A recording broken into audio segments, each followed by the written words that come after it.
Oke, selamat malam para menyaners. Om Agung sudah masuk. Halo, halo Eskal.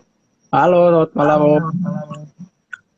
Aduh, kameraku tinggi Ini banget. kalau aku Halo. ketinggian kameranya ya, kurang Aku tinggi ya. harus beli ini yang benar. Apa? Oke, ini kita masuk. Mas Rardian masuk.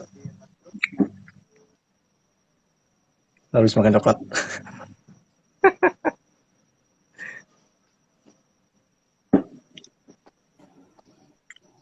Halo. Halo. Malam. Selamat malam, selamat Halo, malam. Mas Radian. Ini kita Mas. semua lagi enggak kayak kemarin, kita semuanya di timur, sekarang kita semuanya di barat.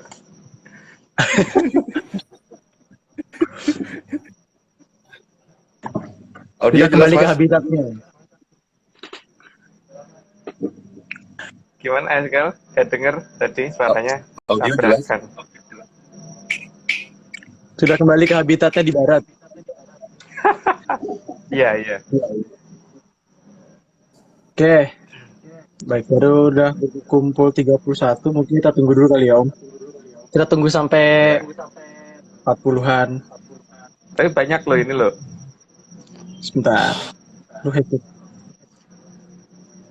Hari ini cukup menarik karena ini lanjutan dari Tunjung Seto.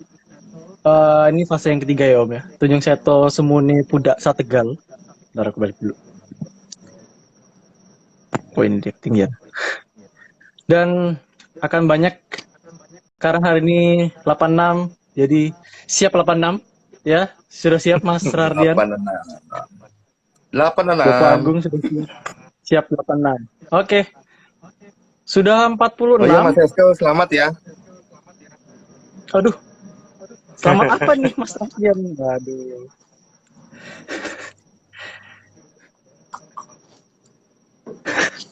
Aku berterima kasih dulu. Nah, mungkin pertama-tama sebelum kita mulai, Om Agung ada sepatah kata dari Mas Rardian? Ya, mungkin kalau saya cuman gini ya, bahwa kita ini kelompok eksklusif istilahnya, tersendiri. Jadi kalau ada yang ngomong sama pihak lain, yakinlah nggak ada yang sama. Kalau ada yang ngomong persis, nggak persis. Terus hati-hati karena kemungkinan akan ada beberapa orang yang mungkin menganggap sama, terus kemudian mencari keuntungan secara materi atau yang lain dari kita ya. Tapi kita tidak pernah menyuruh orang untuk memberitahu apapun gitu. Mungkin Mas Ryan bisa nambahin, Mas.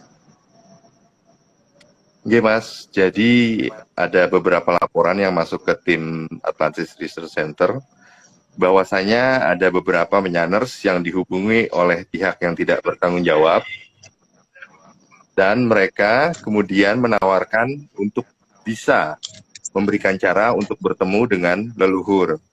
Tentunya dengan harus memberikan imbalan berupa biaya. Begitu, Mas. Ya, dan ini bukan dari kita gitu ya. Jadi sama sekali bukan dari kita, Mas. Walaupun ngomong kenal, tapi ini bukan dari kita loh ya. Jadi tolong berhati-hati dengan masalah itu untuk para penyaners. Oke. Jadi mereka bisa kita sebut sebagai makelar leluhur, Mas. Iya. Iya. Ya, sudah, itu dia penyaners sudah pada tahu. Sehingga harus hati-hati gitu aja. Ya, hati-hati. Banyak sekali yang merasa bisa dan sedikit yang bisa merasa. Itu dia. Baik, kita lanjut langsung ke 86. Monggo, Mas Rardian. Siap 86? Oke. Siap, 86.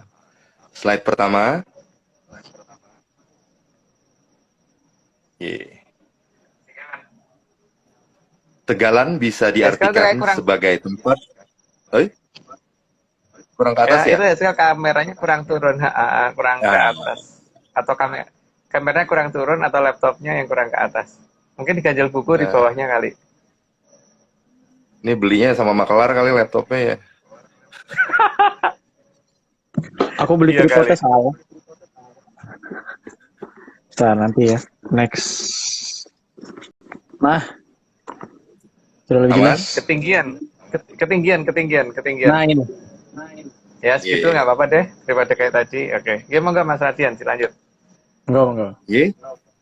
Slide pertama, tegalan bisa diartikan sebagai tempat menanam tumbuhan yang bervariasi jenisnya. Biasanya, tegalan merupakan lahan yang cukup luas. Kalau di Jawa tegalan itu kan kayak mungkin dalam bahasa Indonesia kebun kali ya, tapi kalau ya pokoknya mungkin mendekati kata kebun kalau di ini kalau dalam bahasa Indonesia. Cuma agak beda sih. Dan bedanya di mana saya juga bingung karena sudah lama meninggalkan pedesaan. Lanjut Mas. Oke. Slide kedua. Namun tegalan juga bisa diartikan sebagai lapangan atau arena tempat bertanding atau digelarnya sebuah pertandingan. Ya, itu nggak perlu dikomentari. Lanjut Mas. Lanjut, slide ketiga. Jadi, yang dimaksud kata Tegal dalam pernyataan Pudaksa Tegal jelas bukan kata yang mengarah pada nama kota Tegal. Nah, itu kalau itu mirip ya, tapi bukan itu yang dimaksud ya. Jadi nanti ada beberapa nama juga selain Tegal yang akan kita ungkapkan di sini yang bukan berarti di daerah itu. Gitu. Lanjut Mas. Oke. Dalam bahasa Jawa, terutama di Jawa Timur, lapangan juga disebut sebagai oro-oro, sehingga lapangan yang luas disebut sebagai oro-oro ombo. Ombo itu luas, jadi kalau oro-oro itu lapangan, jadi oro-oro ombo lapangan yang luas atau luas banget gitu. Lanjut Mas. Slide 5. Sebelum sebuah pertandingan digelar, yang harus dipersiapkan pertama kali adalah arenanya. Maka, lapangan atau arena untuk pertandingan harus digelar terlebih dahulu. Ya kalau pertandingan tanpa arena kan nggak lucu ya. Masa iya di mana gitu. Oke lanjut Mas. Slide 6. Dan agar pertandingan bisa berjalan lancar, maka perlu ada peraturan yang disepakati oleh semua pihak yang terlibat. Ya nanti bukan hanya lapangannya, tapi ada aturannya dulu juga yang harus diurut. Oke lanjut Mas. Oke. Slide 7. Diperlukan juga pihak pengawas dan penengah untuk menjaga peraturan pertandingan yang telah disepakati. Maka, dipilihlah wasit agar bisa menjadi penengah saat pertandingan. Wasit berhak memberi sanksi berupa kartu kuning ataupun kartu merah bagi pemain yang curang. Ya. Oke lanjut, nggak perlu dikomentari Mas. Lanjut, slide 8. Selain itu, juga harus ada pemain yang sudah disiapkan. Dan tentunya, pemain yang terpilih sudah dilatih dengan kualifikasi yang sangat jauh di atas rata-rata. Ya kalau yang main asal kan juga nggak menarik untuk dilihat loh Mas. Lanjut Mas. Slide 9. Dan tentu, dalam pertandingan harus ada yang menjadi pihak lawannya. Dan tentu, pihak lawan yang ada harus dianggap seimbang dalam pertandingan. Ya, makanya itu seperti yang diumumkan tadi kan bahwa ini di kita ini bukan pertandingan untuk di kita saat ini, tapi hati-hatilah karena banyak yang berusaha mencari keuntungan dari ini ya. Jadi kalau kita sih tidak mengharapkan apapun, tapi kan kemudian di luar ada orang yang ngakunya ngerti, terus kemudian untuk belajar dari dia harus mengeluarkan biaya. Gitu. Oke, ya, lanjut Mas. Siapa Slide penam? 10. Slide 10. Ucapan adalah cara manusia menyampaikan maksud dan tujuannya. Oke, lanjut Mas. Harus dibicarakan.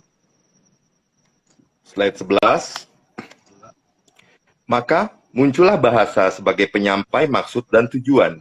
Dan tiap wilayah punya bahasanya sendiri-sendiri. Ya. Semoga yang dengerin sampai sini masih bingung ya. Karena apa nyambungnya nanti, pasti akan nyambung. Oke, lanjut Mas.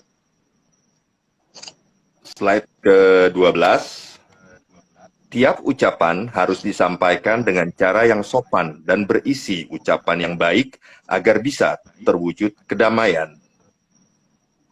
Agar bisa terwujud kedamaian. Ya, lanjut Mas. Slide 13. Maka sangat diharapkan agar tiap manusia bisa mengontrol ucapannya agar bisa terjadi kedamaian yang abadi di bumi ini. Ya. Ya minimal salah ngomong itu kan bisa bikin orang berantem toh. Tapi kalau ngomongnya benar bisa bikin orang tambah rukun atau tambah bersahabat atau tambah jadi saling baik gitu. Lanjut Mas, ini mungkin pasti pada bingung kenapa sih apa maksudnya gitu ya. Lanjut. Nggak apa-apa Mas, biar bingung terus. Slide 14. Slide 14. 86 Mas, 86. Telah menjadi belum dijawab masih 86. Slide 14 telah menjadi Slide 14 telah menjadi kesepakatan dalam berkata-kata haruslah bijaksana dan tidak menyinggung pihak lain agar tidak terjadi perseteruan. Itu bahasa klise. Lanjut Mas. Slide 15. Dalam bahasa Jawa, ungkapan atau perkataan disebut sebagai ukoro. Disebut sebagai ukoro ya. Kata terakhir ini tadi mungkin pas putar-mutar ya. Jadi sempat hilang Mas. Ya ukoro itu dalam bahasa Jawa ucapan atau ungkapan. Lanjut Mas. Slide 16. Maka dalam mengeluarkan suatu ukoro haruslah dengan cara yang sopan dan baik supaya bisa tercapai kerukunan. Iya, bulat lagi. Lanjut Mas. Sinyalku apa sinyal Mas Agung ini? Tempatnya Mas saya putus-putus sih kelihatannya. Atau aku yang putus-putus? Kayaknya enggak ada yang sering muter. Mas aku Radian. Mas Radian ya. Di tempatku Mas saya juga kotak-kotak gitu gambarnya. Benar. Oh gitu. Mas Radian pakai wifi atau pakai data? Ya, muter-muter. Muter-muter tuh.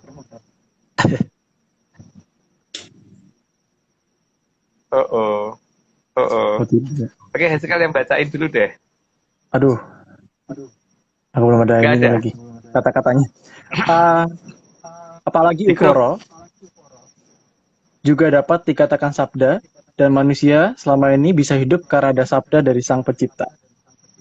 Itu tadi nomor 17 ya. Mas Aidiannya terlempar keluar. Ya, nggak perlu dikomentari. Lanjut dulu Hesikal. Ayo, sekarang hostnya kapok ungkapan. Banyak. Belum. Kata-katanya beda. Nomor 18, kara sabda pasti disaksikan oleh alam raya dan seisinya. Terus ada bawahnya. Aduh, kata-katanya beda ya. Kau harus keluar dulu. Yang di grup. Oh, ada yang di grup. Iya, aku harus keluar dulu, bentar ya. Bentar, ya, aku ambil HP dulu. Sampai nunggu Mas Radian dulu. Ya. Tapi kalau dia ini ya pakai bacain.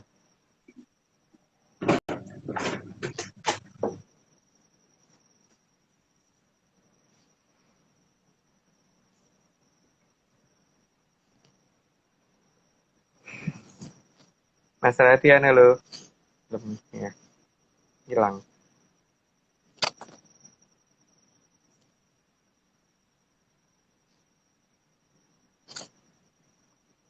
Nomor 18. Oke. Udah sekarang. Ini Mas Radi masuk lagi. Ya, diterima dulu. Siapa tahu dia. Aku mau ambil HP. Bisa masuknya dia. Ini udah. Halo Mas Radian. Iya Mas. Sekarang udah sampai nomor 18 Mas. 18. Oh nomor 18. Ya. Sinyalnya terpentok ukoro tadi Mas. Tapi sekarang lebih jelas loh gambarnya nggak kayak tadi. Jadi tadi kan gambarnya kotak-kotak, sekarang nggak kotak. Atau mungkin tadi nggak pakai wifi ya? Jadi terlihat tampan ya Mas. Sekarang lebih jelas. Oke, nomor 18 Mas. Nomor 18. Karena sabda pasti disaksikan alam raya dan seisinya, maka pada zaman dahulu seorang kepala negara biasanya mempunyai sabdo jati, sehingga harus sangat berhati-hati dalam mengeluarkan sebuah ukoro. Beda dengan zaman sekarang loh. Zaman sekarang malah kadang-kadang dibolak-balik ngomongnya. Lanjut Mas. Oke. Slide 19. Maka kebiasaan mengumpat haruslah dihilangkan.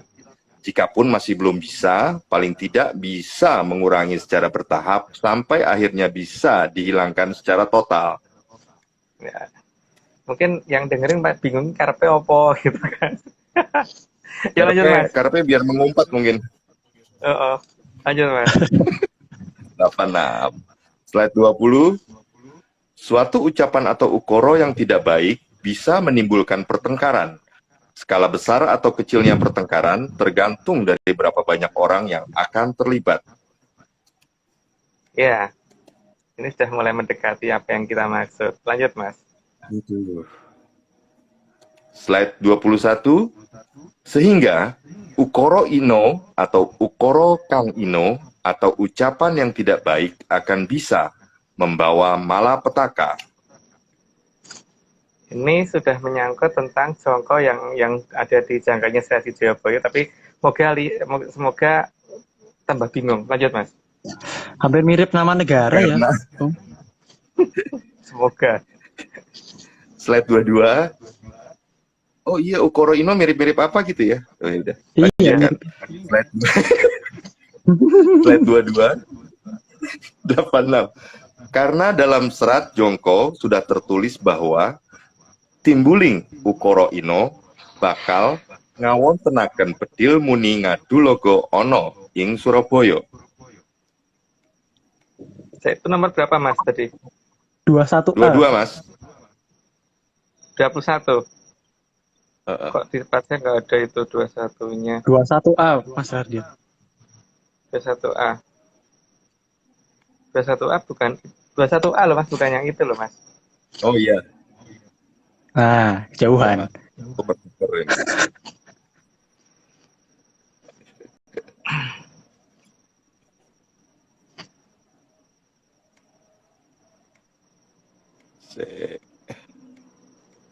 Bukan itu yang harusnya dibaca. Kebablasan. Tapi sekarang konangan. Nggak apa-apa diurut lagi. 21A. Oh, ada Mas. Nah, itu dia. Metik. Siap 86. Saya 21A. Sang Hyang Betara Wisnu yang mengamati Arcopodo dengan seksama dari kahyangan sehubungan dengan ukoro ino di zaman yang aneh ini, maka beliau mulai waspada dan segera bertindak. Nah, karena akan ada malapetaka dari sana kan. Lanjut Mas. 21B. Sang Hyang Betara Wisnu segera turun dan menitipkan senjata pusaka Cokro Basworo ke Sang Tunjung Seto agar bisa bertindak dengan tepat. Lanjut, nggak perlu dikomentarin. 22. Karena Kedua, ya. dalam serat jangka sudah tertulis bahwa timbuling ukoro ino bakal ngawon tenaken bedil muni ngadu logo ono ing Surabaya. Ingat loh ya kata-kata itu lah. Jadi jangan dipotong cuman pada bakal ono bedil muni ngadu logo ono ing Surabaya. Jangan hanya pada titik itu loh ya. Tapi ada kata-kata di depannya loh. Timbuling ukoro ino bakal ngawon tenaken bedil muni ono ing Surabaya. Jadi sekali lagi ya, timbuling ukara ino bakal ngawontenaken bedil muni ana ing Surabaya. Itu pernyataan yang ada dalam serat kuno. Lanjut Mas. 23. Jadi yang dimaksud dengan kata Surabaya bukanlah nama kota Surabaya, tapi tempat atau arena atau lapangan yang akan menjadi tempat yang sangat berbahaya. Sura berarti tempat atau besar, atau tempat yang besar atau luas. Sedangkan baya dari kata bebayan atau bahaya. Ya, karena tempat bedil muni ngadu logo ana ing Surabaya. Lanjut Mas. 24. Karena sangat berbahayanya, maka digambarkan sebagai tempat bedil muni ngadu logo, yang artinya senapan berbunyi dalam keadaan perang, maka tempat tersebut adalah tempat yang akan menjadi tempat yang paling berbahaya. Karena kalau kita kan nyebutnya Eropa ya, kalau mereka nyebutnya kan Europe, nah, jadi kan sesuatu yang murup kan, semarake murup ki opo sih gitu kan masalahnya Mas. Di tempat bedil muni ngadu logo ono ing Surabaya yang dimaksud kan tempatnya sing murup. Dan mereka sendiri loh yang ngasih nama, bukan kita. Lanjut Mas. 25. Bahkan Sang Hyang Bathara Brahma sudah memperingatkan sejak tahun 1991 atau Ji Ngo Ngo Ji bahwa akan ada benda yang berbentuk tabung yang bisa merusak Arcopodo. Itu sudah lama diperingatkan, dan nanti begitu ada bedil muni ngadulogo ana ing Surabaya, maka jamur dipo akan timbul di daerah Ukaraina gitu kan. Itu lanjut Mas. Oke. 26. Juga Susuhunan Amangkurat Agung sudah mengingatkan bahwa besok akan ada cerutu yang akan membahayakan Arcopodo. Makanya ada istilah merokok merusak hidupmu itu kan. Atau apa itu kata-katanya, nggak tahu deh. Lanjut Mas. Merokok membunuhmu. Mas. Merokok membunuhmu gitu ya. Ya, lanjut. 27.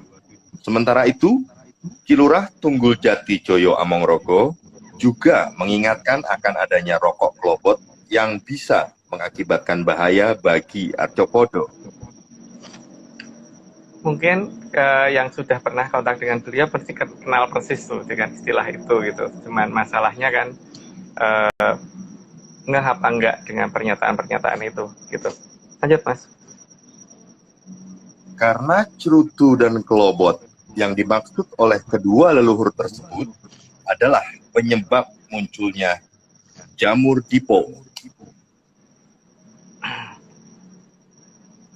Ya, tadi sesuai dengan pernyataan Jati Joyoboyo kan munculnya jamur dipo ada di daerah yang dikarenakan ukara yang buruk gitu kan, atau pernyataan yang buruk gitu. Dan itu jelas loh kata-katanya. Dan lebih jelas lagi di mereka sendiri loh yang ngomong bahwa itu daerah menyala gitu, daerah muruk. Lanjut Mas. 29.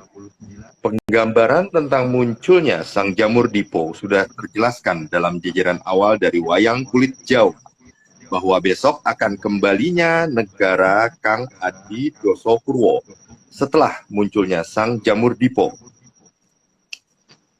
Ya karena memang itu yang kemudian jadi kalau dikatakan bahwa Kilurah Sabdo Palon itu akan merusak negara ini, enggak ya. Jadi karena justru di daerah yang dia tinggalkan itulah yang nanti akan menjadi daerah awal murupin sesuatu gitu. Lanjut Mas. 30. Bahkan dalam cerita di beberapa serat Jongko telah digambarkan dengan jelas bahwa munculnya sang jamur dipo akan membuat manusia kadyo gabah dan interi. Ya semoga dapat ngerti semua. Lanjut Mas. 31. Munculnya sang jamur dipo juga akan membuat lempeng tektonik terganggu. Gangguan tersebut akan mengakibatkan getaran tanah yang bisa membahayakan kehidupan manusia. Tapi mungkin untuk orang-orang yang suka dugem seneng kali ya, karena bisa bergetar-getar gitu loh. Jadi bisa lompat-lompat. Getarnya nggak gempa sih Om. Tapi kan ada untuk orang-orang yang senang dugem kan wah asik gitu, bisa lompat-lompat, bisa joget-joget gitu. Pas buminya ikut Siap 86 bergembira gitu. Lanjut. 32. Getaran akibat munculnya sang jamur dipo akan membuat terjadinya lindu. Dalam beberapa serat kuno dikatakan mengakibatkan lindu ping pitu sedino. Ini ada dalam serat Jongko juga, jadi ada beberapa serat Jongko yang kemudian bagian atasnya tuh diputus gitu. Terutama di daerah kata-kata Ukaraina itu hilang sisanya. Tapi ada beberapa serat yang masih menulis itu secara lengkap gitu. Untungnya begitu. Lanjut Mas. 32A. Getaran yang ditimbulkan oleh sang jamur dipo juga akan mengakibatkan gunung bisa mendadak aktif. Itu efek domino yang terjadi ya. Lanjut Mas. 32B. Bahkan gunung yang tidak aktif pun mendadak bisa terpicu menjadi aktif. Itu baru baru perkiraan. Jadi jangan dianggap serius lah, ini dongeng aja gitu. Jadi jangan dianggap nakut-nakuti masyarakat, kita cuma dongeng lu ya. Lanjut Mas. Siap 86 Om. 32C. 32C. Beberapa gunung bisa saling beruntun mengeluarkan letusan karena terpengaruh getaran dari sang jamur dipo. Bukan hanya getarannya ya, anginnya juga nggak ngentem sana sini gitu. Lanjut Mas. 32D, aktivitas dari sang jamur dipo juga akan mengakibatkan udan barat salah mongso. Udan barat, barat itu angin ya, jadi angin besar. Jadi udan barat salah mongso itu berarti hujan angin besar salah musim gitu maksudnya. Lanjut.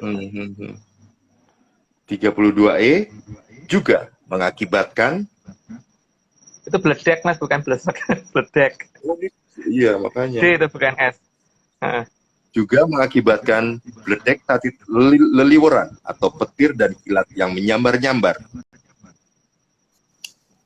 Ya efeknya kan ya begitulah, mungkin kalau dijelasin kan ada orang yang lebih ngerti. Lanjut Mas. Waduh, bahaya ini. 32F serta angin gung ngegirisi ngubel dalmi atau angin besar menakutkan yang melilit serta menggulung manusia. Angin yang besar dan menakutkan yang ya sebetulnya. Tapi itu dongeng loh ya, jangan dianggap kita nakut-nakuti, enggak. Karena ini kejadiannya di luar, dimulainya dari luar, bukan dari negara ini. Lanjut Mas. 33 mungkin bagi yang memiliki hobi berselancar, ini adalah hal yang ditunggu-tunggu karena akan munculnya gelombang laut besar yang mungkin bisa dijadikan tempat latihan dengan menggunakan papan selancar. Kan nggak seru, kalau biasanya mungkin latihan selancar cuma ombaknya 1 meter, 2 meter, 3 meter, lah ini mungkin 10 meter, 20 meter, 100 meter itu. Mungkin lucu kali ya. Lanjut Mas. Aku lucu. Aduh, susah ya. Lanjut. 34.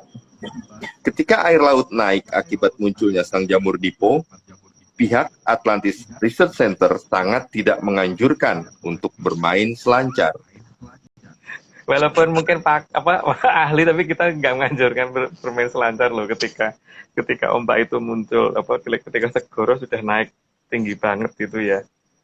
Walaupun itu untuk orang yang hobi kan jarang-jarang ada ombak segede itu, tapi kita nggak menganjurkan. Lanjut Mas. Dimasukin YouTube ya Om. 35. Tapi pihak Atlantis Research Center juga tidak melarang bagi yang ingin mencoba bermain selancar dengan ombak yang sangat langka dan sangat menantang ini, dengan catatan risiko ditanggung sendiri. Ya kan kita sudah ngasih tahu, tapi kalau pengen kan nggak apa-apa toh, yang namanya bakat dan hobi kan nggak bisa dilarang Mas. Lanjut Mas. Ya, Mas. 36. Bahkan sepertinya munculnya sang jamur dipo ini akan mendukung program pemerintah. Meski sayangnya hal itu terjadi di tempat adanya Ukoro Ino, sehingga leluhur menggambarkan dengan ungkapan Wong Londo Karisa Jodo. Jadi dalam pernyataannya itu bukan dikatakan Wong Jawa Karisa Jodo loh ya, Wong Londo Karisa Jodo. Berarti kan segitu besarnya peristiwa jamur dipo ini mengakibatkan seperti itu gitu. Jadi kan ini jelas ya, dari lokasinya ketahuan kan sebenarnya. Walaupun mungkin di beberapa serat kuno nama awal itu dihilangkan, nama Ukoro Ino dihilangkan. Tapi jelas kata-kata Wong Londo Karisa Jodo itu berarti dari tanah Murup gitu, dari tanah Europe gitu. Lanjut Mas. 37. Jadi yang dikatakan Surabaya oleh leluhur adalah tempat di mana Bedil Muni Ngadulogo. Jadi bukan di kota Surabaya. Ya, jadi daerah yang dikatakan daerah Murup tadi ya, daerah Europe tadi. Lanjut Mas. 38. Dan Bedil Muni Ngadulogo yang dimaksud leluhur itu sangat jauh dari kota Surabaya. Deket aja enggak gitu. Jadi kalau dikatakan mendekati aja tuh enggak, itu sangat-sangat jauh. Jadi di sini sebenarnya kalau bisa menemukan serat yang asli, itu akan ketahuan kok sebenarnya bahwa leluhur kita itu seperti apa gitu loh, kemampuan memandang masa depannya seperti apa. Nah kita tinggal melihat. Tapi kan kalau saya sama Mas Radian dan Haskell kan cuma mendongeng. Jadi ya itu tidak didengar, tidak dianggap serius, tidak apa-apa gitu. Lanjut, Mas. 39. Menurut Babat Menyan, yang dimaksud dengan Surabaya, tempat Bedil Muni Ngadu Logo itu adalah tempat Ukara Ino. Ya, begitulah. Kalau penjelasannya sangat panjang, tapi dalam bahasa kita ya berarti Surabaya itu dipiwiti dari situ gitu. Surabaya itu di sana yang dimaksud sama yang kita gitu. Lanjut, Mas. 40. Dan disinilah seharusnya momen penting munculnya Sang Tunjung Seto terjadi.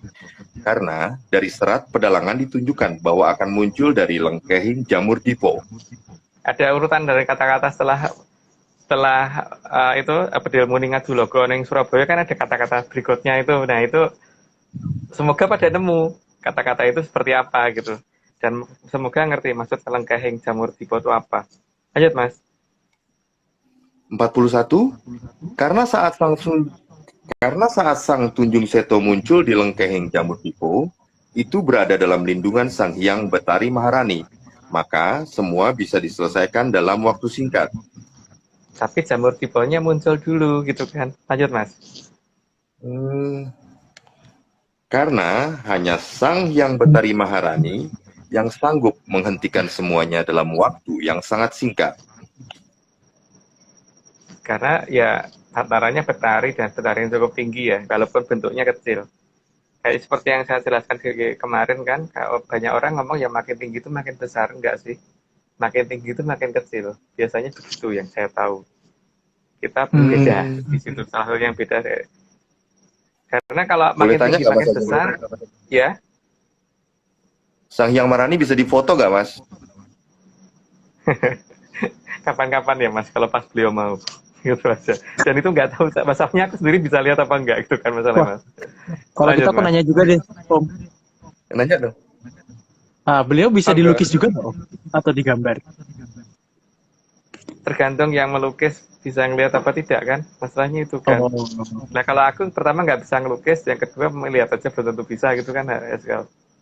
Oh iya ya. Itu Oke. salahnya. Monggo. Siap 8. Dilanjut. Monggo. 43. 86. Sementara cerutu dan rokok kelobot yang lain akan dinonaktifkan oleh susunan Amangkurat Agung, sehingga jamur dipo yang muncul tidak terlalu banyak. Artinya tidak cuma satu ya. Lanjut, Mas. 44. Karena apapun jenis cerutu dan jenis rokok kelobotnya, bagi susunan Amangkurat Agung bukan hal sulit untuk menonaktifkannya. Tapi cerutu yang awal sengaja tidak dihentikan agar jongko bisa tetap berjalan, sekaligus memberi kesempatan terlebih dahulu kepada pihak-pihak yang merasa bisa dan merasa mampu menghentikannya sebelum diambil alih oleh Sang Hyang Betari Maharani. Semua kan dikasih kesempatan dulu kok, itu tidak perlu khawatir. Jadi beliau tidak langsung ambil alih, jadi supaya nantinya tidak ada lagi yang bisa ngomong bahwa aku sebenarnya bisa, tapi karena nggak ada kesempatan, tidak akan ada pernyataan itu lagi karena kesempatan akan diberikan. Gitu, lanjut, Mas. Itu kesempatan juga buat para maklar leluhur itu ya, Mas ya? Bahkan untuk orang yang kayak tadi tuh seneng olahraga apa tuh namanya, Selancar. selancar juga disediakan loh. Kalau pengen ombak yang besar ya mungkin 100 meter gitu juga disediakan kalau perlu gitu. Tapi di sana bukan di sini ya. Lanjut, Mas. 45. Karena kadewatan itu harus adil, maka sebelum jamur dipo beserta efeknya dihentikan oleh Sang Hyang Betari Maharani, maka pihak-pihak yang selama ini merasa memiliki kemampuan untuk menghentikannya akan diberi kesempatan terlebih dahulu, dengan catatan resiko ditanggung sendiri. Ya, salahnya kan pengen nyoba kan, ya nggak apa-apa toh kalau pengen nyoba gitu. Lanjut, Mas. 46. Waktu yang diberikan bagi pihak-pihak yang merasa punya kemampuan menghentikan Sang Jamur Dipo akan membuat efek dari Sang Jamur Dipo ini meluas. Waduh. Dan pada akhirnya, Sang Hyang Betari Maharani akan bertindak jika semua sudah merasa tidak sanggup dan menyerah tanpa syarat. Makanya itu apakah karena itu ya, sehingga beliau dihilangkan dalam satu pakem di negara kita gitu. Satu ini loh yang hilang di negara kita. Satu betari ini namanya hilang, benar-benar hilang, dan wujudnya cuma tidak tergambar di surat pedalangan, tapi ada beberapa serat tertentu yang masih menggambarkan beliau sih. Cuman ini tidak begitu anggap di sini. Lanjut, Mas. 47. Karena Sang Hyang Betari Maharani tidak akan membiarkan alam raya ini hancur, maka jika sudah dirasa tepat waktunya, Sang Jamur Dipo akan ditekan agar bisa mengempis. Ya bagi beliau itu cuma mainan sih. Kalau bagi kita kan sesuatu yang serem. Lanjut, Mas. 48. Dalam melakukan tugasnya, Sang Hyang Betari Maharani akan menggunakan Sang Tunjung Seto dalam mengatasi Sang Jamur Dipo. Ya nanti dilihat aja lah kalau itu. Lanjut, Mas. 49. Maka digambarkan dalam serat Jongko bahwa Sang Tunjung Seto disebutkan sebagai satria yang tampan dan gagah, tapi terlihat cantik. Tapi bukan banci loh ya. Mungkin seperti itu loh ya. Lanjut, Mas. 50. Selain itu juga tertulis bahwa tingkah lakunya atau solah bawane kadang kadyo wanodyo. Maksudnya tingkah lakunya terkadang hampir mirip perempuan, tapi bukan berarti dia orang yang ngaleman, manja atau gimana, bukan. Cuman ya ada gitunya dikit deh, apa namanya? Ini terlalu ganteng sampai kelihatan cantik gitu loh kadang-kadang. Lanjut, Mas. 51. Meskipun kadang terlihat cantik dan tingkah lakunya seperti perempuan, tapi Sang Tunjung Seto bukanlah seorang banci atau bukan orang yang memiliki kelainan psikologis. Ya, tadi saya sudah kecepatan lagi ngomong gitu, mungkin nggak beri penjelasan. Lanjut, Mas. 52. Meskipun sering disebut Sang Asmara Kingkin atau Asmara Sepi, tapi Sang Tunjung Seto bukanlah orang yang kesepian, meskipun banyak yang menganggapnya berada dalam kesepian. Karena dikirain begitu, kan padahal dia temennya banyak, tapi yang orang kan lihatnya dia cuma sendirian, padahal enggak. Lanjut, Mas. 53. Mungkin ungkapan yang jelas adalah munculnya Sang Tirto Tejo. Dikatakan Tirto karena seperti air yang bisa berubah menjadi apapun tergantung tempatnya, dan selalu diikuti Tejo atau sinar kemilau, yang sebenarnya adalah perwujudan dari Sang Hyang Betari Maharani. Kayaknya udah cukup jelas, tapi nggak perlu dikomentarin lagi, Mas. Lanjut. Minum dulu, Mas. Minum dulu, Mas. Kalau Mas. 54. Sehingga lama atau tidaknya Sang Tunjung Seto mulai bertindak sangat tergantung dari Sang Hyang Betari Maharani. Sebab harus memberi kesempatan kepada pihak-pihak yang merasa bisa dan merasa mampu terlebih dahulu. Supaya tidak ada protes nantinya. Supaya tidak ada yang ngomong bahwa emang cuma dia doang yang bisa gitu kan. Itu yang paling penting itu. Lihat, Mas. Karena di zaman yang aneh itu terdapat banyak pandito samudono. Mereka mengeluarkan ajaran aneh yang katanya mendekatkan diri kepada Yang Maha Kuasa, tapi berlari terbirit ketakutan jika dipanggil oleh Yang Maha Kuasa. Wah, itu apaan nggak ngerti deh. Yang jelas di sini tadi ada pernyataan yang agak keputus ketika ini ya. Karena di zaman yang aneh itu terdapat banyak pendito samudono. Nah, pendito samudono itu artinya apa? Monggo diterjemahkan sendiri. Tapi ciri-cirinya seperti itu, merasa dekat Yang Kuasa, tapi kalau dipanggil Yang Kuasa kabur. Lanjut, Mas. 56. Agar para sang samudono tidak mengaku-ngaku bahwa ajaran mereka adalah sama, juga agar terlihat bahwa mereka sebenarnya tidak tahu dan tidak mengerti apa-apa, maka mereka harus diberi kesempatan terlebih dahulu agar terbuka siapa mereka sesungguhnya. Wah, semangat ya bacanya. Ini kasusnya hampir mirip dengan kita ya Mas ya. Tiba-tiba ada orang yang ngaku kenal kita dan mau ngajarin apa yang kita ngerti itu pada orang lain ya. Tapi semoga menyanos ngerti deh itu. Kalau ada yang ngaku seperti itu dan menghubungi, itu bukan kita yang nyuruh gitu. Lanjut Mas, 86. 86.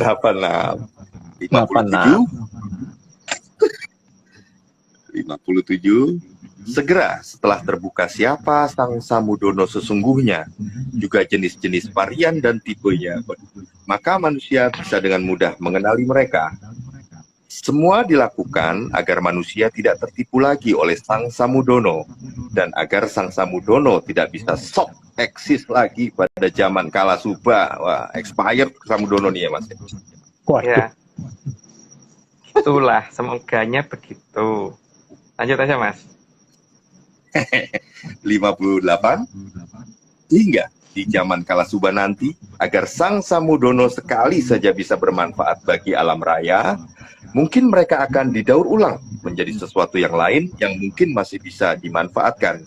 Pun jika mereka tidak ada kemungkinan untuk bisa bermanfaat lagi, semoga mereka bisa menepati alam yang tepat nantinya. Ya nanti kan akan dipisahkan mana yang akan jadi tanaman dan mana yang akan jadi rabuk atau pupuk gitu kan. Lanjut Mas. Ternyamar jadi cacing lagi Mas dia. Ayo Mas. 59. Kembalinya Sang Hyang Betari Maharani dan Ki Lurah Sabdopalon akan berdampak pada daerah yang ditinggalkannya. Ya seperti daerah yang tadinya kena beban berat terus kemudian bebannya diangkat ya masih bergetar daerah tersebut gitu. Lanjut Mas. 60. Ibarat daerah rawan getaran yang hilang. 60. Ibarat daerah rawan getaran yang kehilangan pemberat sebagai penjaga keseimbangan, maka daerah tersebut akan kembali bergetar. Kayaknya tadi saya cepat ngomongnya Mas, jadi lanjut Mas. 61. Meskipun saat penjaga keseimbangan tersebut masih ada, hanya dianggap menjadi beban. Namun saat digunakan secara benar akan menghasilkan sesuatu yang baik. Mungkin tidak perlu dijelasin lagi, lanjut aja Mas. 62. Ini dikarenakan para drubiksa di daerah yang ditinggalkan oleh Ki Lurah Sabdopalon menjadi lepas kendali karena tidak ada lagi yang ditakuti. Ya pawangnya pergi ya dia mencak-mencak sak penake dhewe kan. Lanjut Mas. 63. Sehingga para drubiksa bisa mempengaruhi banyak hal, termasuk emosi para pemimpin, baik pemimpin dari sebuah bangsa ataupun negara, dengan tujuan memuluskan jalan mereka mendapatkan mangsa yang selama ini terpaksa tidak bisa didapatkan di lokasi tersebut. Ya, makanya itu makanya itu ada karena timbulnya Korino bakal ngapuntenaken Bril Muni ngadu logo ana ing Surabaya, itu kata-katanya beliau kan begitu. Lanjut Mas. 64. Para drubiksa itu akan muncul secara keroyokan, masif dan terstruktur. Dan kemunculan ini yang kemudian oleh leluhur dinyatakan sebagai bakal ono demit amor manungso. Saking sangarnya sampai orang itu bangga kalau bisa bunuh orang kali ya. Mungkin di sana nanti akan terjadi seperti itu. Lanjut Mas. 65. Atau dalam beberapa serat yang lain dinyatakan sebagai munculnya tundan demit. Mirip sih kata-kata itu tundan demit, ana demit amar menungso dan sebagainya. Lanjut Mas. 66.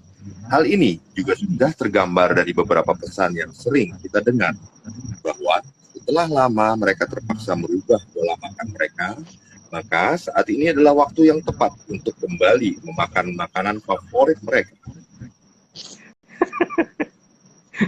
Lucu ya. Lanjut Mas.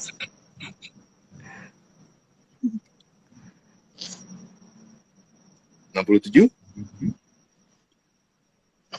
Seperti yang digambarkan dalam serat Jongko, bahwa akan datang masa yang tidak baik bagi manusia di daerah yang berada di titik musibah. mungkin kita salah kalau itu ngomong musibah, Mas, karena bagi mereka mungkin bukan musibah, tapi mungkin itu anugerah mendapatkan jamur dipo gitu, Mas. Mungkin untuk mereka itu anugerah. Nah, kalau bukan anugerah, ngapain mereka bikin kan, Mas? Kalau mereka bikin dan itu menggunakan itu, berarti kan itu bukan musibah, tapi anugerah bagi mereka itu. Mungkin kalau di kita anugerah itu sandang pangan tercukupi dan hidup bahagia gitu. Kalau mereka mungkin yang dikatakan anugerah itu adalah munculnya jamur dipo di sana gitu loh. Karena mereka yang bikin, mereka yang buat, dan mereka yang menggunakan gitu kan. Lanjut, Mas. Jadi beda-beda definisi musibah antara kita dan mereka. Lanjut, Mas. Cara pandang ya, Mas ya. 68, maka bagi manusia akan banyak darah yang keluar sia-sia. Tapi untuk para drubiksa, keluarnya darah berarti ucapan, monggo dahar, selamat menikmati, bon appetit. Itu makanya perbedaan definisi itu tadi kan. Kalau untuk kita itu hal yang gimana gitu, kalau di sana itu mungkin enggak. Lanjut, Mas. 69, karena pada masa itu sekaligus menjadi masa akhir dari kekuasaan Sang Hyang Batara Kolo dan menjadi kesempatannya untuk memanen para Sukerto yang selama ini ada dan memang disediakan untuknya. Kapan lagi itu bisa makan besar untuk beliau? Lanjut, Mas. 70, namun ketika diceritakan dalam cerita rakyat di suatu negara yang dulu terkenal indah dan sangat makmur, ketika Sang Buto Ijo muncul, pada akhirnya berhasil disirnakan oleh Sang Timun Mas. Dalam cerita Timun Mas kan seharusnya sudah banyak orang yang ngerti, yaitu jongkok yang disembunyikan dalam bentuk cerita rakyat. Kalau nggak bener itu kelihatan loh urutan peristiwanya di cerita Timun Mas tersebut. Ada urutan-urutannya lah, dan urutannya kok ya pas bener kalau kita lihat kita bandingkan dengan serat jongkok yang tersisa di kita kok gitu banget gitu loh. Jadi monggo dicari sendiri ya, karena kita kurang pintar dalam mendongeng masalah Timun Mas. Lanjut, Mas. 71, dan tentu saja Sang Tunjung Seto sangat memerlukan sarana dan prasarana saat harus bertindak untuk kembali menerangkan Arcopodo. Sarana dan prasarana itu berarti peralatan dan fasilitas, gaya nih fasilitas gitu ya. Bahasanya itu kita bingung ya mencarinya ya, karena itu kan terjadi pada entah siapa. Lanjut, Mas. 72, sarana yang akan digunakan ada yang akan berupa logam. Dalam bahasa leluhur, kita sudah mengenal berbagai macam logam, termasuk mungkin yang belum kita kenal atau sempat diidentifikasi di peradaban sekarang. Kita mungkin merasa GR menganggap bahwa jenis logam itu kita yang ngerti paling banyak. Tapi kalau ngerti benar di tataran keluhuran, maka akan tahu persis bahwa ternyata kita punya loh beberapa jenis logam dan cara pengolahannya itu sudah detail, tapi memang kalau tidak mencari ya nggak akan ketemu gitu. Dan itu tidak hanya di Jawa ya, saya ngomong tidak hanya di Jawa, karena waktu pas saya ke Sulawesi, pas ke Kepulauan Buton, terus pas ke Kalimantan dan Sumatera, itu nemu kok, ada cara-cara seperti itu nemu, cuman masalahnya kan terus dianggap nggak ada. Lanjut, Mas. 73, leluhur kita juga sudah mengenal perak, emas, dan lain-lain, maka logam yang dikenal bukan hanya besi. Nah ini karena kebanyakan orang dianggap bahwa orang Jawa itu ngerti cuma besi gitu, jadi apa-apa dianggap besi gitu. Enggak ya, jadi kita ngerti emas, ngerti besi, ngerti logam yang lain termasuk aluminium, seng dan sebagainya itu kita ngerti. Cuman masalah nama lah yang paling penting di sini, memang namanya bukan nama-nama yang kita kenal gitu, dan di per daerah ada namanya masing-masing gitu. Lanjut, Mas. 74, dalam satu pusoko biasanya ada yang dinamakan pamor, dan logam pamor biasanya bukan dari besi, sehingga sebutan besi atau wesi itu hanya untuk besi saja, bukan untuk jenis logam yang lain. Dan besi sendiri ada berapa macam-macam ya, kalau di Jawa itu tidak cuma satu jenis gitu. Oh, ada penjelasannya setelah itu ternyata. Lanjut dulu aja, Mas. 75 ya? 75, 75. ya. Bagi leluhur di tanah Jawa, dikenal beberapa jenis besi, seperti besi balitung, besi tawa, besi purosani, dan lain-lain. Di sini besi tawa itu bukan besi yang kalau ngeliat pasti ketawa, enggak ya. Jadi maksud besi towo. Besi towo itu warnanya kelabu. Kalau purosani itu hitam. Terus ada balitung lebih pekat lagi hitamnya dan sebagainya ya. Itu besi saja itu macam-macam ya. Jadi itu belum termasuk logam yang lain gitu. Gitu. Kalau di kita kan besi itu cuma Fe gitu doang kan di zaman sekarang. Kalau mereka mengenalnya enggak seperti itu. Besi itu ada banyak, tapi logam yang lain juga ada gitu. Jadi jangan dianggap karena semuanya dianggap besi semua. Lanjut Mas. 76. Bahkan gamelan juga terbuat dari logam. Logam dan itu bukan hanya kuningan ya. Jadi ada campurannya lagi logam alloy sih masalahnya di situ. Lanjut Mas. 77. Gamelan yang bagus dikatakan terbuat dari material yang dinamakan gongso. Dan gongso merupakan paduan logam alloy yang mengandung perak, kuningan, dan tembaga. Jadi ada kandungan peraknya ya. Makanya beda dengan gamelan yang hanya terbuat dari kuningan doang. Dipukulnya itu nggak akan sama dengan yang ada kandungan peraknya dan ada kandungan tembaganya gitu. Gitu ya. Lanjut Mas. 78. Sementara gamelan yang terkategori biasa terbuat dari tembaga, dalam bahasa Jawa disebut tembogo. Ada juga yang dari kuningan sih. Ada juga yang dari kuningan, tapi agak bagusan dikit kalau yang dari tembogo gitu. Tapi pada dasarnya kalau yang gamelan Jawa itu yang beneran itu biasanya ada kandungan peraknya. Dan itu bukan kandungan perak yang rendah, agak tinggi biasanya. Lanjut Mas. 79. Leluhur kita juga mengenal emas dan sangat tahu bahwa emas adalah logam yang sulit teroksidasi. Maka pada zaman dahulu digunakan sebagai bahan untuk membuat sendok, garpu, dan yang lainnya. Karena dianggap tidak memiliki nilai dalam deret volta paling kanan, maka sendok dari emas dan perak tidak akan berkarat, sehingga tidak akan meracuni manusia yang menggunakannya. Di sini dimaksudkan ini ya, mungkin salah tulis tadi itu. Jadi karena dia di deret volta itu ada di paling kanan, maka dia susah teroksidasi. Sehingga kalau orang makan menggunakan sendok yang dari emas, itu maka dia tidak akan keracunan gitu. Karena emasnya sendiri tidak teroksidasi ketika dipakai untuk makan sayur atau makan apa gitu. Beda kalau sendoknya dari besi ya, itu ada resiko terjadi perkaratan dalam skala yang sangat kecil, ya itu bisa mempengaruhi kesehatan orang yang menggunakannya. Lanjut Mas. Iya Mas. 80. Pemilihan emas untuk perhiasan juga menunjukkan bahwa leluhur kita sangat tahu cara mengkilapkan kembali emas yang berkurang kilaunya. Ya ngerti banget kok cara seperti itu. Jadi makanya kan bingung aja kalau dikatakan mereka itu primitif, nggak ngerti ini. Ngerti kok kenyataannya. Lanjut Mas. 81. Itu artinya nenek moyang kita tidak akan menyebut semua jenis logam sebagai wesi atau besi. Jadi, wesi hanyalah salah satu jenis logam yang dikenal leluhur. Ya, besi salah satu jenis logam yang dikenal. Jadi bukan semuanya dianggap besi gitu. Jadi itu harus menjadi patokan dulu ya, bahwa nenek moyang kita ngerti jenis-jenis itu. Lanjut Mas. 82. Bahkan leluhur kita juga sangat tahu bagaimana cara menghilangkan karat dengan reaksi redoks yang cukup bagus untuk membersihkan korosi pada besi. Caranya dengan menggunakan ramuan kimia khusus yang salah satunya menggunakan air kelapa gading.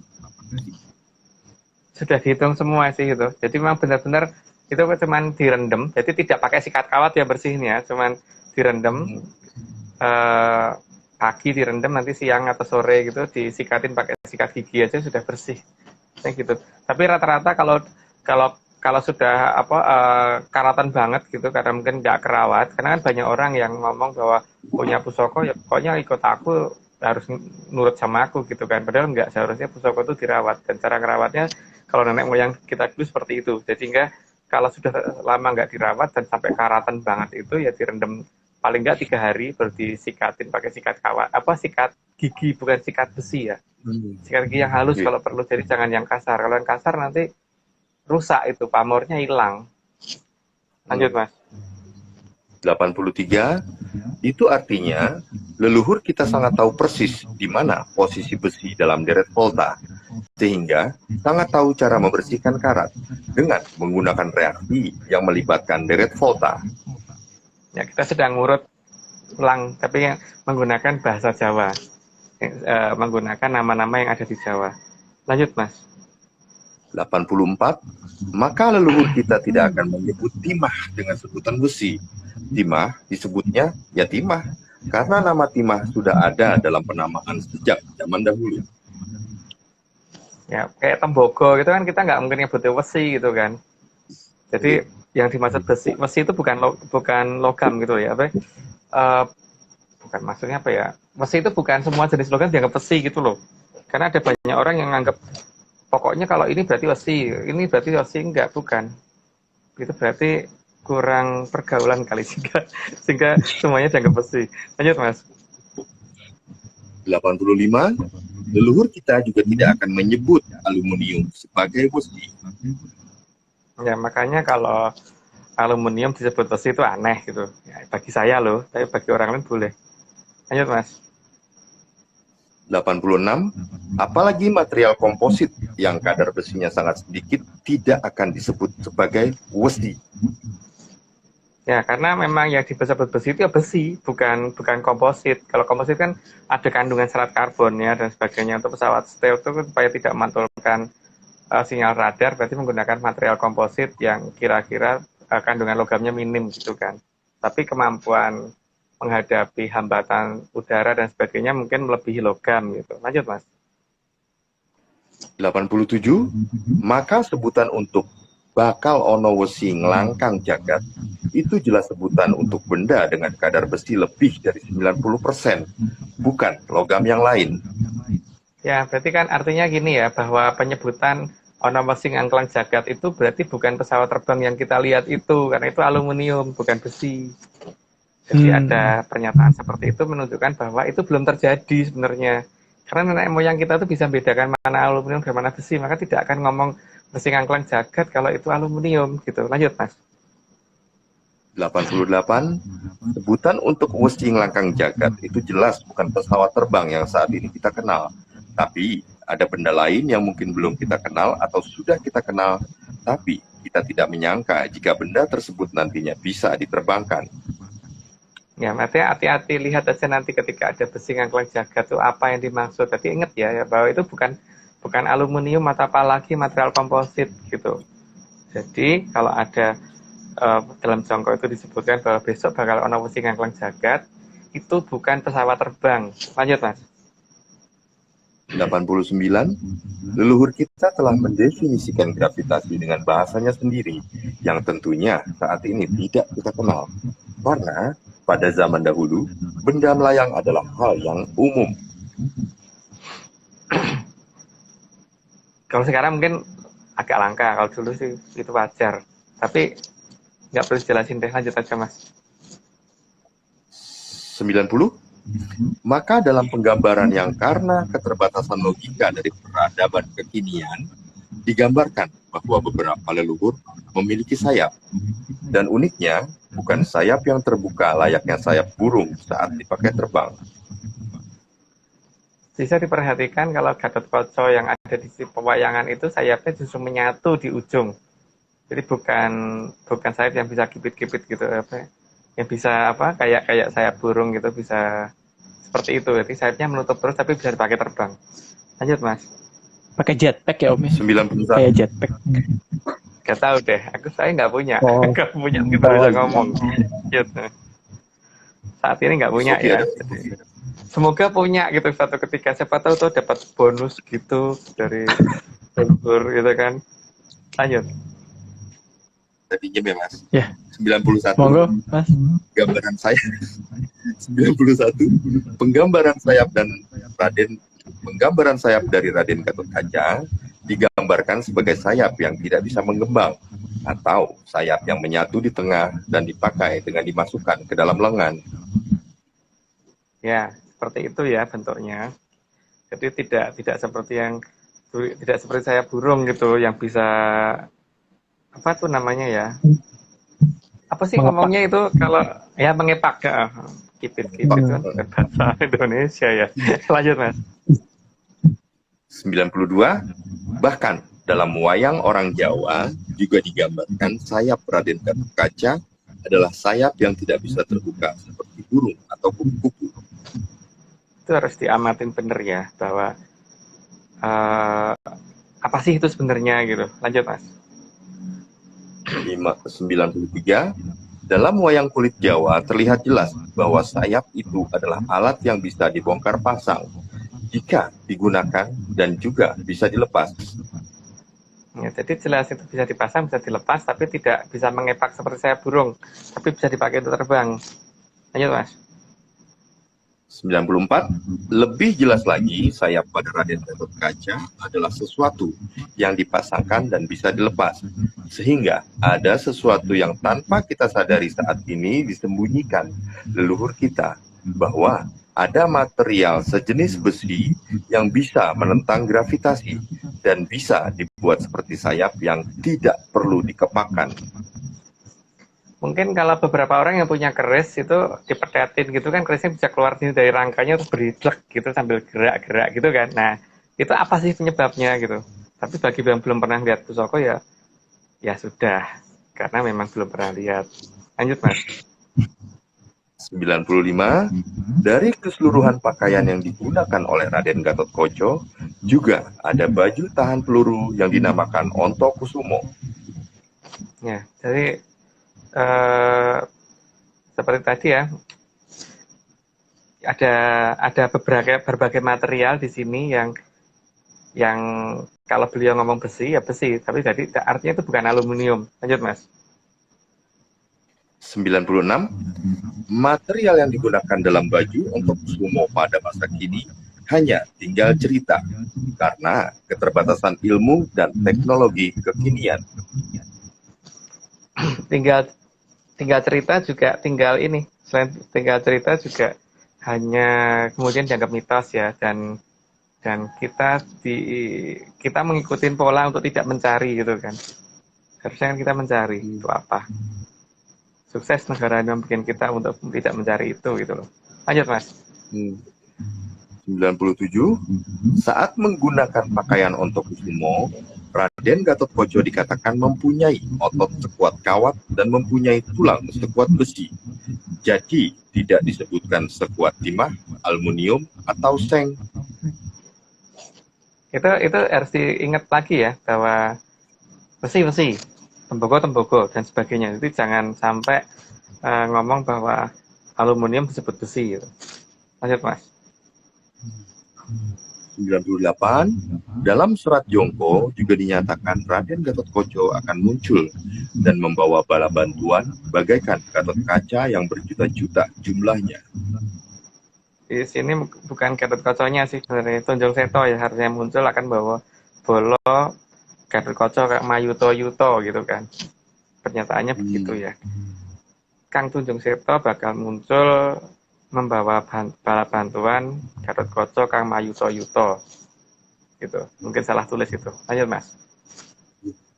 99, munculnya Gatotkaca Mayuto-yuto karena Sang Tunjung Seto yang memiliki aji gelap sayuto bisa mengubah diri menjadi jutaan sehingga bisa menuntaskan masalah dalam waktu yang singkat.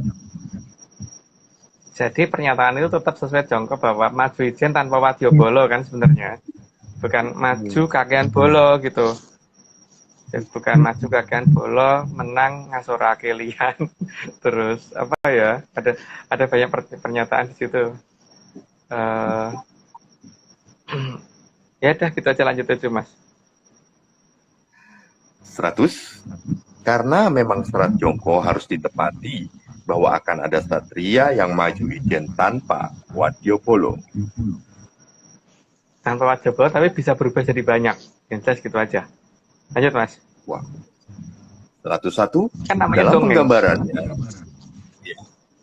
Iya, penggambarannya. Dalam penggambarannya, leluhur juga menuliskan Ngabraseng perang Yomung Pironggo.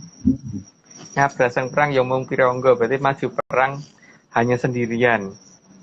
Jadi bukan maju perang dengan banyak orang gitu ya, bukan. Karena dia tidak mau mengorbankan orang lain. Lanjut, Mas. Atau nungguin yang lain kelamaan, Mas, tinggal aja. Iya. 102 juga tertulis sangat jelas bahwa sang satrio piningin tidak akan memanfaatkan orang lain. Jadi, maju sendiri, bukan mengorbankan orang lain. Bukan ngumpet di belakang loh ya. Jadi konsep zaman dulu akan dikembalikan lagi gitu. Jadi senopati itu di depan, prajurit di belakang.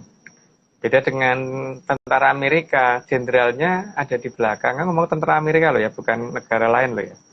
Jenderalnya di belakang, nggak kelihatan, anak buahnya di depan. Gitu, lain. Konsepnya beda banget. Lanjut, Mas. 103, kalung adalah perhiasan yang dipakai di leher. Dan biasanya paling panjang cuma sampai sebatas dada. Itu namanya kalung, masuk ya sampai kaki. Kalau sampai kaki namanya apa kali ya? Lanjut, Mas. 104, jadi tidak ada kalung yang dipakai sampai ke kaki. Karena kalau kalung memiliki panjang sampai kaki, maka akan membuat sulit berjalan bagi yang memakai kalung tersebut. Ya keserimpet-serimpet, Mas, kalau kalung sampai kaki. Jadi yang namanya kalung itu, definisi kalung itu cuma sampai dada gitu. Lanjut, Mas. 105, maka cerita bahwa besok pergantian zaman ditandai saat tanah Jawa Kalungan Wesi tidak bisa diterjemahkan sebagai rel kereta api yang memutar Pulau Jawa. Kalau itu dikatakan seperti itu, sama aja orang pakai kalung sampai kaki gitu kan. Karena kaki itu cuma sebatas dada gitu. Artinya tidak jauh dari kepala, atau harusnya cuma muterin sekitar ibu kota gitu kan. Lanjut, Mas. 106, jika dikatakan Kalungan Wesi, maka hanya mencakup seputaran kepala atau ibu kota saja. Dan itu juga harus memutari kepala dan leher. Tadi saya kebablasan ya, Mas, ternyata. Lanjut, Mas. 107, maka apakah tanah Jawa saat ini sudah Kalungan Wesi atau belum? Semuanya perlu kita cermati ulang dan kita lihat apakah jongkonya para luhur sudah tepat saat ini. Jadi Jongkam yang menyebutkan bahwa bakal ada bedil muning adulogo ono ing Surabaya itu setelah tanah Jawa Kalungan Wesi ya. Setelah tanah Jawa Kalungan Wesi. Bukan, jadi Kalungan itu bukan sampai kaki gitu ya, hanya sebatas leher dan dada. Biasanya sampai dada itu paling panjang gitu. Jadi kalau apakah saat ini tanah Jawa udah Kalungan Wesi atau dalam proses, kita nggak tahu. Lanjut, Mas. Oh, di situ soalnya ada gambar MRT sih, Om. Kayaknya MRT belum sampai gitu ya? Jawa Tengah, sampai Jawa Timur sih. Next kali ya.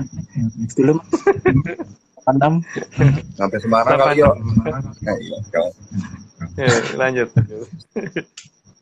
108, karena yang dipakai hingga mencapai kaki itu adalah celana panjang, maka seharusnya yang tertulis dikatakan tanah Jawa bercelana panjang besi.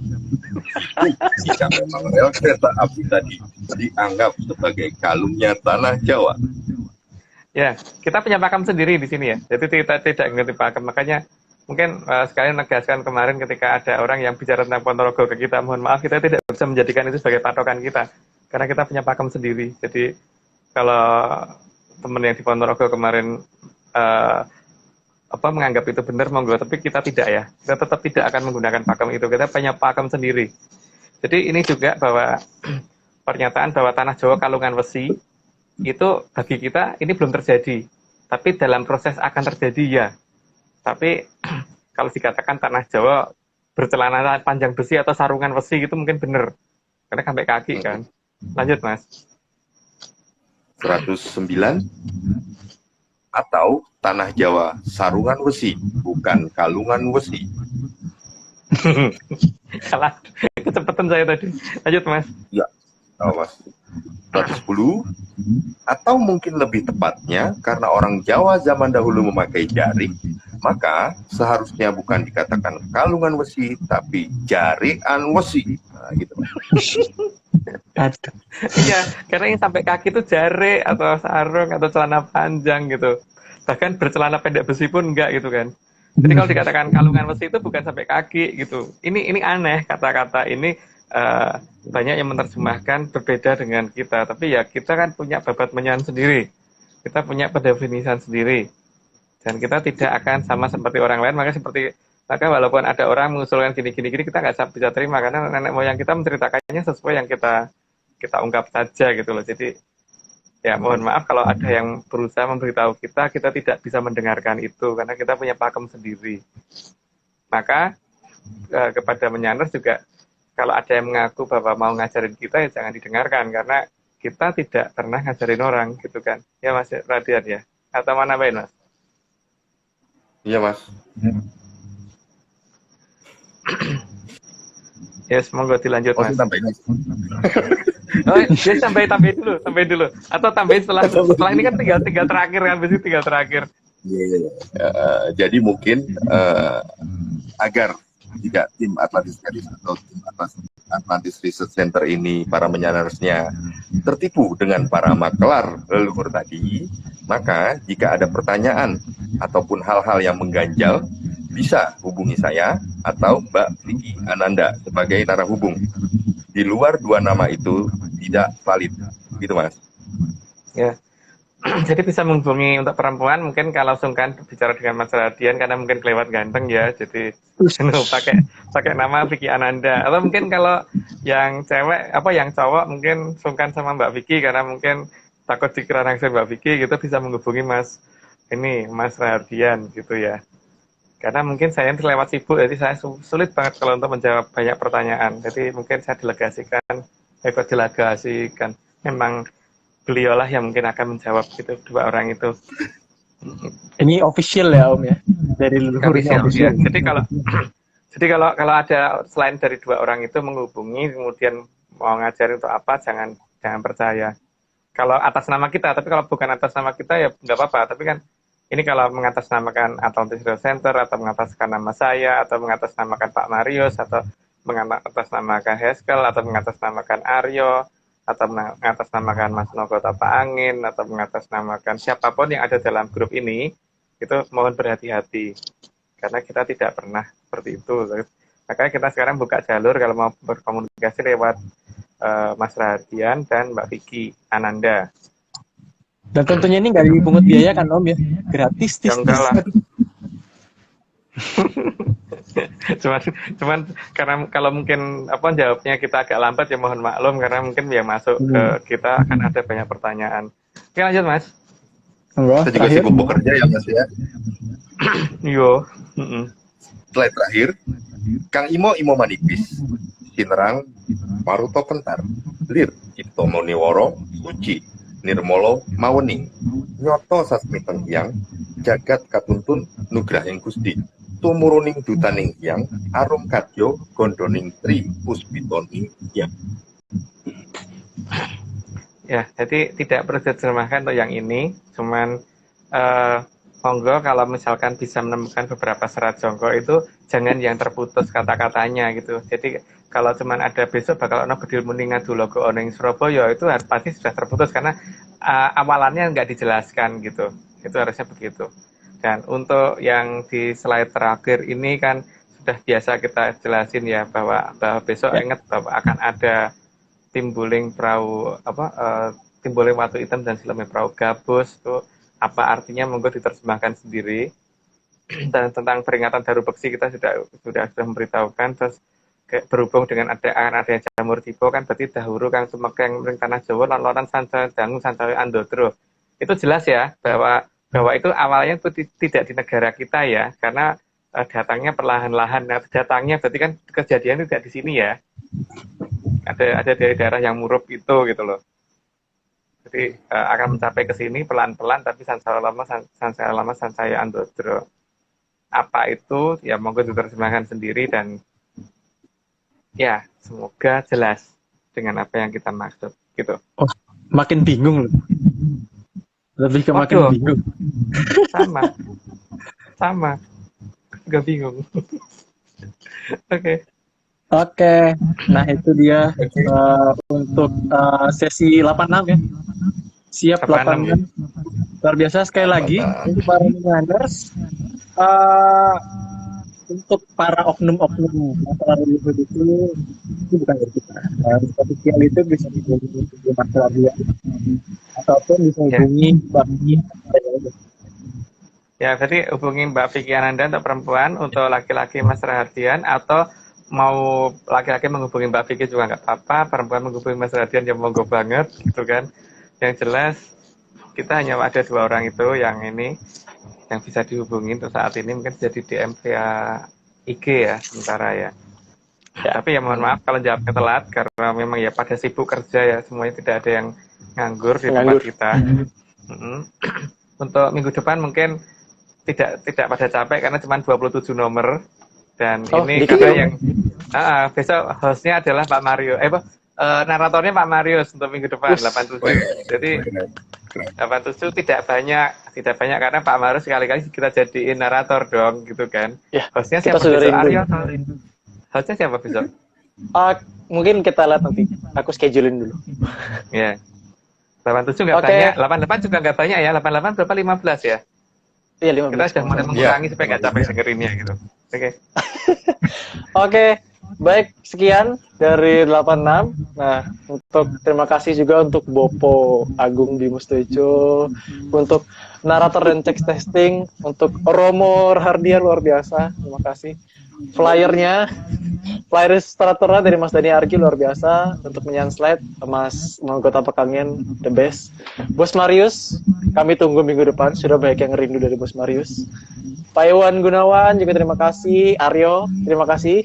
Nah sekian kerabat menyan semua untuk 86 kita ditunggu untuk flyer minggu depan dan minggu depan hari Rabu. Terima kasih, salam menyan, sehat, sukses, makmur selalu. Terima kasih. Bye-bye. Bye.